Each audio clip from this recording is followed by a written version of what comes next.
There's the man. At Revolution 2022, the hulking Wardlow turned on the evil and despicable MJF and helped MJF's foe and AEW hero CM Punk beat him in a brutal, bloody, grisly, gnarly dog collar match. Maybe one of the best matches of AEW that year. I know some of you are going to scream at me in the comments. This got a huge reaction as it was the first time that Wardlow stood up to the berating Maxwell Jacob Friedman. Fans embraced him with open arms.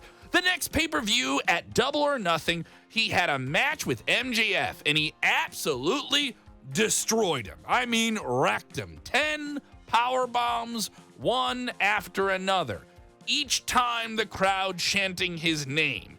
It was maybe one of the most notable squash matches of all time. Up there with that time Brock Lesnar wrecked John Cena. It was a monumental moment for Wardlow and a true crowning of him as a solo single superstar on his own, not just a supporting character. Everyone thought that this would launch him to the next level. He would win the AEW TNT Championship, AEW's equivalent of the Intercontinental title. But things went downhill from there. He lost the title, then he won it back, then he lost it again. The inconsistent up and down yo-yo booking hurt the credibility of this breakout young He-Man became a real person of a wrestler that is Wardlow. And he's never been the same since. It's been a while since we've even seen him on TV. So what happened? Did AEW really fail Wardlow? I know some of you are going to say that in the comments. You think you know all the wrestling stories? There's more you haven't heard yet. Join us on Backstage Pass. And then other people are going to say it's simply a point of competition. Everyone's trying to find their own spots on TV. Let's get into it. Let us know what you think in the comments below. This is Sportskeeda Wrestling. I'm Kevin Kellum. Wardlow started his career as a professional wrestler in 2014. He wrestled for various wrestling promotions, including the International Wrestling Cartel, and he left a strong impression with his towering presence and athleticism, wrestling in a way that defied expectations for someone of his brawny stature. In December 2016, Wardlow won his first championship by defeating RJ City, now someone you see on AEW television in a broadcast hosting role. He did this to capture the vacant IWC Heavyweight Championship. Wardlow wanted what a lot of people want in pro wrestling. They want to be a WWE superstar. And he also had a tryout around this time to earn a precious desired developmental contract with WWE, but was not offered a position. During an interview with Chris Van Vliet, he said, "I always believed I was going to walk in WWE's front doors and they were going to go, 'Oh, wow, what took you so long? Get over here.'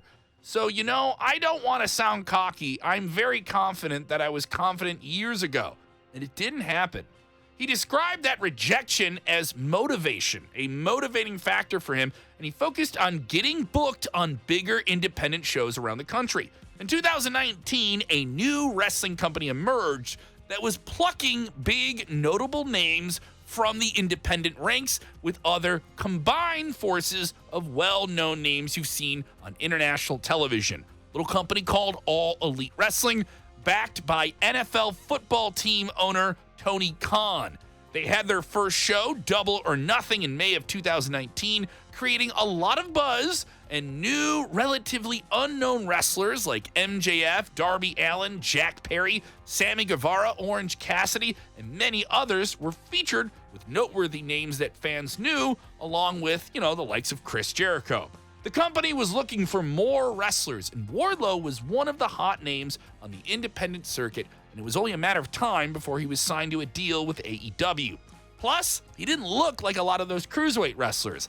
He had that head-turning you see him in an airport test look that every big wrestler needs to have.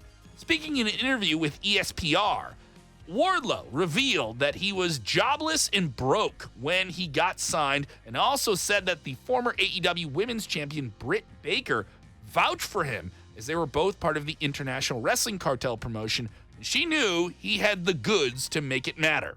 On August 31st, 2019, a video package aired promoting Wardlow's impending powerful debut.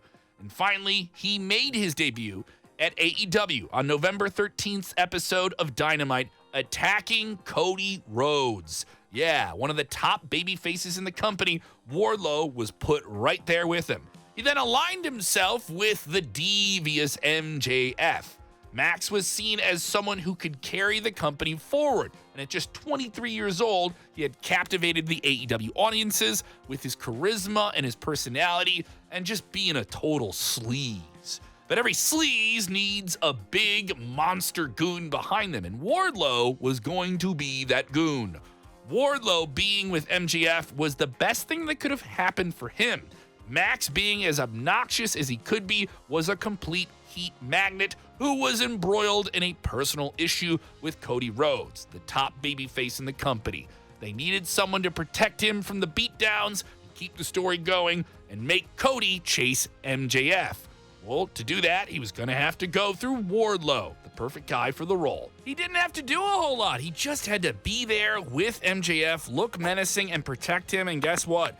He's a pretty good guy at doing that. He also kept Max's precious Dynamite diamond ring away from the ne'er-do-wells and less-thans and gave it to him whenever he needed to use it in a match to cheat, because he's MJF and that's a thing he does. Although he was under contract with AEW and part of the active roster, the storyline positioned him as being under contract with MJF as his personal security. Yes, this employee-employer dynamic created a unique tension that eventually provided the perfect opportunity to tell a dramatic storyline where Wardlow could break free from MJF's awful, villainous control. But before we get there, there was a long ways to go. He had his first match in AEW against Cody Rhodes. Yeah, inside a steel cage at a big sold-out arena show in February 2020 on an episode of Dynamite. In the main event, talk about, the pressure you're under. Yeah. He faced one of the biggest names in AEW in a huge situation with the brand still being relatively new. This goes to show how much AEW believed in him. The match was brutal and bloody. Toward the end of it, Cody hit a moonsault off of the cage to secure the victory. Yeah, imagine if he kicked out of that. Although Wardlow lost, that wasn't the point. He proved to everyone that he could hold his own with one of the top stars in the company as someone that people may have tried to label, oh, he's just a body guy, he's just a big goot. No, he's more than that. During MJF's feud with Cody, an episode of Dynamite in February saw Wardlow being instructed to whip Cody with a leather belt. Yes, it was a part of the path that Cody had to go through, stipulations, just to get a match with MJF, which he did without hesitation. This decision would come back to haunt him a few years later. We'll touch back on that in a little bit. Wardlow was booked as an unstoppable force. Whenever he came on screen, people knew he meant business. In October of 2020, Wardlow competed in a tournament to crown the #1 contender for the AEW World Championship. He defeated another young superstar in Jungle Boy Jack Perry in the first round, but eventually was eliminated by Adam Hangman Page in the semifinals. In the meantime, MJF expressed his interest in joining Chris Jericho's Inner Circle faction. At the Full Gear pay-per-view, they had a match with a clause that if MJF beats Chris, he would join the Inner Circle, and Max beat him. As a result, he and Wardlow joined the Inner Circle. Along with Jericho, the group already had Jake Hager, Santana, and Ortiz, and the young brash Sammy Guevara. Now, with the inclusion of MJF and Wardlow, it became a 7-member group. They were featured together in some hilarious segments where Wardlow and Jake Hager had intense stare-downs because they're two big dudes. Big dudes don't get along with other big dudes, sparking speculation among fans on what would happen with those two behemoths, those two big dudes. Over the next few months, tensions within the group began to rise, and Wardlow and MJF separated from the Inner Circle in March of 2021, forming their own group, The Pinnacle, kind of modeled like a modern-day Four Horsemen that was also made up of Shawn Spears and FTR. On the other hand, Wardlow began to talk more and started to cut his own promos. showing the world that he wasn't just a big guy who can wrestle, he's a big dude who can say big things. As the two groups clashed, Wardlow and Hager had an MMA rules cage fight, which was won by Hager, as he already had a background in MMA.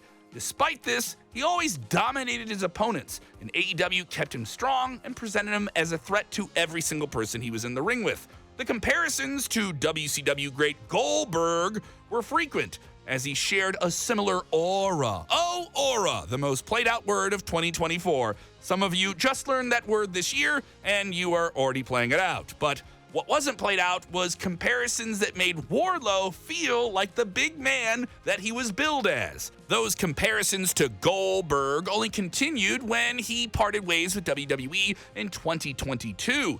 The legendary WWE Hall of Famer was already being put into dream matches by all fans who saw him having a potential leap over to AEW. When you're the first person that people want to see paired with a Hall of Famer, you know you're doing something right. People had a lot of faith in Wardlow. Wardlow competed in the Dynamite Dozen Battle Royal in 2021, but he was inadvertently eliminated from the multi-man match by his employer, MJF. This is when the dissension between the two began to truly rise. People saw it coming, and here it was. In the meantime, MJF was involved in a very personal issue with the biggest name in AEW, CM Punk. Wardlow and the Pinnacle were still loyal to Max, and they helped him in every situation he was involved in. However, Max often disrespected Wardlow, talking down to him. Fans knew where this was going. In January of 2022, Wardlow had his biggest matchup to date when he faced Punk. He showcased his power, dominating the best in the world, and also beat him. However, MJF stepped in, insisting that Wardlow inflict more punishment on Punk. Reluctant, Wardlow argued with Max, giving Punk the chance to capitalize on it and roll him up for the win. Following this, MJF began belittling Wardlow, who almost retaliated, but Shawn Spears came in to calm the big man down. For the next few weeks, Wardlow appeared with Max, but clearly wanted nothing to do with him. Even the crowd reactions for him got bigger and bigger. People saw it simmering under the surface, wanting to see the break away from MJF. But don't forget that storyline element. He was in a contract with MJF, not AEW. But everything changed on an episode of Dynamite in March of 2022 when MJF went over the line and slapped Wardlow on live television, declaring, "You aren't a professional wrestler, you are my bodyguard. You don't work for AEW, you work for me." This was the final straw, and Wardlow couldn't take any more of MJF's sleazy abuse.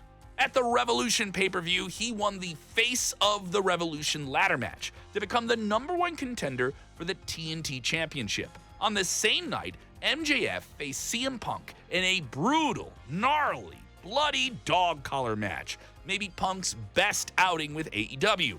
Towards the end of the match, Max called for Wardlow at ringside to assist him once more, who had the Dynamite Diamond Ring. That same ring he had used many, many times to cheat his way to victory. Eager to use it once more on Punk, MJF watched as Wardlow walked out and pretended to search his pockets, unable to find the ring. The crowd sensed what was coming. Seizing the moment, Punk knocked Max out. Only then did Wardlow reveal that the diamond ring was in his pockets the entire time, placing it in the ring easily for Punk to grab, and he used it on MJF to secure the victory. It was this night when Wardlow broke away from MJF. He got a huge reaction from the fans and became one of the biggest babyfaces instantly in AEW. On the following episode of Dynamite, he cemented his turn in a promo, declaring that he was no longer MJF's bodyguard, no longer a member of the Pinnacle. He had also told MJF to set him free from his contract. But that's where MJF gets his heat back. He plays on people's vulnerabilities. How would anyone expect anything else from this scumbag? Yes, during Wardlow's TNT Championship match against Scorpio Sky, MJF came out and cost him the title. This angered him even more. As mentioned earlier, Wardlow wasn't employed by AEW, but MJF who had the power to prevent him from wrestling for AEW. MJF established a series of stipulations once more that Wardlow would have to meet to be released from his contract. First, he would have to be whipped with a belt 10 times, just as Wardlow had done, assisting Max in doing the same to Cody Rhodes 2 years earlier. Second, he would have to face Shawn Spears in a steel cage match, with Max being the special guest referee. And third, he would have to beat MJF at the Double or Nothing pay-per-view. Wardlow did exactly that. He no-sold 10 brutal, skin-ripping lashes to the back by MJF. He beat Spears in a steel cage match, despite Max being the special guest referee, and at Double or Nothing, he destroyed MJF, delivering 10 consecutive powerbombs and one of the biggest squash matches in AEW history. The chants he received that night were skyrocketing. Fans were eager to see Wardlow and made their support for him abundantly clear. This was a moment that Wardlow truly came into his own. Now he felt ready to be a bigger name in AEW. He was quite the hot commodity following this match at Double or Nothing. Everybody wanted to see him succeed. However, something else happened that made everyone, unfortunately, forget a little about Wardlow. Reports emerged from backstage that MJF reportedly, once again, we have to emphasize reportedly, no-showed an All Elite Wrestling fan event before Double or Nothing in Las Vegas that weekend. Nobody from the company was able to get a hold of him clearly, depending on which report you read, and this incident stemmed from a contract dispute between MJF and AEW president Tony Khan. At least that's what we got reported from Fightful Select. He did put over Wardlow, and the controversy surrounding him drew all the attention away from the big man and his big moment. MJF went on to cut a shoot promo on Dynamite, or a worked shoot, depending on who you believe when they talk about it, where he called Tony Khan, the president of the company, a, quote, f***ing mark. Yeah, he did that while there were AEW's TV partner executives in the crowd. But that's a topic for maybe another video. Coming back to Wardlow, he would go on to defeat Scorpio Sky to win the TNT Championship that had eluded him earlier. He captured the title in a significant build-up and looked poised to become a major drawing power for All Elite. His initial defenses of the title were quite impressive. In the meantime, he would start a friendship of sorts with a feared member of the AEW roster, former Ring of Honor World Champion, and certified all-around badass Samoa Joe. But this did not last long, as Joe would turn on Wardlow. Joe wanted to be the TNT champion, and that's exactly what he did. He went on to beat Wardlow at the Full Gear pay-per-view in a triple threat match that also involved another massive fellow in Powerhouse Hobbs. He regained the title at Revolution 2023, only to lose it again 3 days later to Hobbs, then reclaim it shortly after. Woo, everybody, put some gloves on. We got a hot potato title here. Someone like Wardlow shouldn't be losing, but here we are. He's losing a lot. But guess what? People can lose. I know some of you say, this guy has to be protected, and if he loses, calm down. You're not holding the pencil, you're just critiquing. And his feuds at this point were engaging the audience the same way we saw when he was, chasing MJF. And maybe that's just the thrill in the chase concept that everyone seems to enjoy the most. AEW had the opportunity to give him a lengthy TNT title reign, potentially spanning over a year or even more, which could have elevated him to the next level. Back and forth with the title kind of maybe slowed that momentum, leaving him sort of stuck in the mid-card with a lot of very talented people. He ultimately lost the TNT Championship to Luchasaurus, or rather just Christian Cage, since he was the one who walked around with the title, and that happened in June of 2023. Now, typically, when a wrestler drops a mid-card championship, it's a sign of maybe moving up to the world title level, especially under such nefarious standards. However, in Wardlow's case, things took an unexpected turn, as he seemingly vanished from television after losing that championship. Fans started questioning his booking, noticing that he was far from the level of popularity that he had reached at Double or Nothing 2022. In just under a year or so, he had faded into the background, becoming almost an afterthought in a promotion where there is a lot of very talented people competing for their minutes on camera and on television. In the meantime, MJF had won the AEW World Championship and turned into a pseudo babyface of sorts due to his friendship with Adam Cole, baby. And why are we mentioning MJF now when he was long gone from the picture? Well, because Wardlow returned to AEW in October of 2023 with MJF's name written on his wrist. It appeared as more of an intimidating, aggressive version of himself, making it clear that he had now turned into a villainous heel. Week after week, he squashed different opponents and made it clear that he would be coming for MJF once more. He showed no interest in the fans' support for him this time around, or them supporting Maxwell, the man who had, set him back a little bit. He grew increasingly resentful towards Max. This tension came to a head when he confronted Max backstage, declaring, "You took everything from me. Now I'm gonna take everything from you when you least expect it." He looked believable, and honestly, if AEW wanted, they could have positioned him to maybe dethrone MJF for that World Championship. Now that the roles have been reversed, the dynamic between them was kind of interesting and fresh, yet was playing off of their history.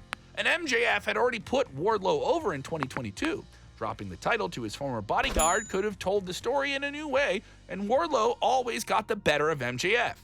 Also, it was a golden opportunity for AEW to push Wardlow to that main event scene. But as we now know, that did not happen. MJF was busy being in that devil storyline where his devil mask that he had worn for some entrances got stolen, and he was desperate to find out who was now wearing that mask and attacking him and others that he was associated with backstage. He lost the championship to Samoa Joe at World's End in December of 2023. And that's where the devil was revealed. It was his best friend, Adam Cole. Bay? And Wardlow was one of the other masked henchmen at Cole's aid, along with Roderick Strong, Matt Taven, and Mike Bennett from Ring of Honor. After all the buildup around his return, the heel turn, the threats to MJF, it all led to this. Yeah. It was seen by critics and fans at the time as kind of an underwhelming understatement of a reveal. It was something that a lot of people saw coming with Adam Cole, but too many twists, and it didn't come out with any flavor that maybe they were intending. In the following episode of Dynamite, Cole announced that the stable would be called the Undisputed Kingdom, a name resembling the Undisputed Era from WWE NXT, which was also led by Cole. Unlike MJF, Cole promised to treat Wardlow better and said that the big man will win the AEW World Championship. He was already frustrated with his positioning on the show, and in February of 2024, Wardlow delivered a passionate declaration. He said, 2 years ago, I had thousands and thousands of people chanting my name, city after city, in a manner that hasn't been seen in decades. I was the next big thing, but apparently the rocket that's strapped to my back was put upside down because ever since then, I have been driven into the ground, screwed over and over and over again. You would think that the one true, homegrown, day one AEW original megastar would have been the champion a long time ago. But somehow, I've never received an opportunity for the heavyweight championship. People back there need to be fired and thrown in jail for that fact. Yeah, if I don't get a world title match, someone's going to jail? Only in pro wrestling can a guy say that seriously and we're all like, yeah, this is going to be cool. Yeah, it's pretty ridiculous. It felt like a shoot promo of sorts. Everything he said was within the standards, true in the eyes of most fans following it week to week, and there was a reason for him to be pissed off. But still, the magic he had in 2022 wasn't exactly there. He went on to win the All-Star Scramble and received an AEW World Championship match, though, against Samoa Joe, a guy who had screwed him in the past. So, all right, playing on some history, something interesting. He faced Joe for the title at the Dynamite Big Business event, but he failed to capture the championship. Maybe another missed opportunity?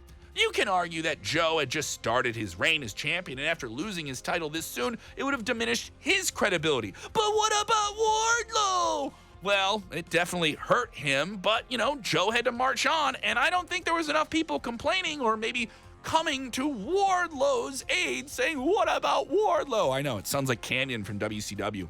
We have seen Adam Cole teasing betrayal on Wardlow ever since he lost the world title match. but it has not happened just yet, and where's the Undisputed Kingdom as a faction really gone? However, it won't be a shock if it actually happens. Wardlow has not been seen in AEW for a long time now, and the company needs to do something with him to make him feel like a relevant wrestler, to make him feel exciting and as fresh as he once was. He definitely needs to be maybe in and around the main event scene, and maybe should win a world championship at some point, since that's something they've teased so much. You don't get enough chances with someone like Wardlow. Imagine if Goldberg didn't win the WCW World Championship on his first try. It would have hurt his legacy, especially when you build him up as such an undeniable force, a force of nature, elemental, if you will. Wardlow is like that. The damage may have already been done, but if AEW can still make it right by rebooting and rebooking him consistently, much like they did in the early days of his AEW career, they could have something special. They could have their own Goldberg. Will he reach the level of success that he had at Double or Nothing 2022? According to Wardlow, he believes he can do that. When he was asked about people chanting his name at Double or Nothing on social media, he said, quote, "I hear you every day. It's what kept me going the past year. Sad how tainted this night was for me. But we will get back to this one day. On my life. For anyone that's chanted my name, even when you didn't have much of a reason to, it's meant the world to me. Thank you." We hope Wardlow makes a strong comeback and powerbombs his way to the top once more. What are your thoughts on Wardlow's AEW career? Do you think he should stay with the company? Or do you want to see him go over to WWE? Hell, maybe he could go, I don't know, powerbomb somebody at the Tokyo Dome for New Japan. Maybe there's spots over at TNA Wrestling for him as well. Wardlow is a special talent. Big men in this business at his age are a rarity, and we need to see more of them. What do you think? Let's see what you think. Give us some fantasy book in those comments down below, and make sure you subscribe to Sportskeeda Wrestling. Come on, you've watched this much of the video. Turn those notifications on and jump into the comments. Let's hear from you.